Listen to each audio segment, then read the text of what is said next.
Islam urang jit ke penyebab roh murtad urang bak tamunnya letak urang wakat kasurah fi hadza zaman. Kan sungguh banyaklah pada ini zaman urang tasahalu galak pegah, galak berbicara, galak pegah ilmiatan, pegah galak fi kalami hatta innahu la yakhruju min ba'di al-fadan. Karena galak pegah hana ilmi, karena bak duk bak jaga nampa pegah, bak duk bawarung nampa pegah, bak duk rame-rame nampa pegah ngan, sehingga roh pegah hal-hal yang tampak sadar katanya mengeluarkan diri daripada Islam. Nyola murtad dalam dunia. Kaji hati-hati dia. Kaji sayang gurunya. Termasuk dia kemurtad tempu kira pula oleh agama. Bak media. Tiba tak media orangnya habib dia.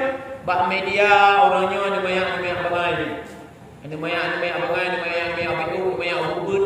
Kau dah ada banyaknya nak viral yang pakai serban, yang pakai janggut, yang mengadap ulama, mudah guru lain, yang temannya banyaknya. Tiba hukum nunggu sembahyang, tiba hukum nunggu. Tak tanya hukum banyaknya dia pun sana, banyak bangai diketan tak ketan. Jauh kita yang galak dengan tanpa ilmu, dalun sesat menyesatkan kau. Bahkan yang jid murtad urang yang temannya bunuh kira ulang-ulang. Bahkan karena dia temannya bapa temannya ayah nak hukum ilmu agama. Bapa nama yang agak bunuh ya leh benemitnya betan di pulangan dan betan budak tayo ya nama yang masalah agama.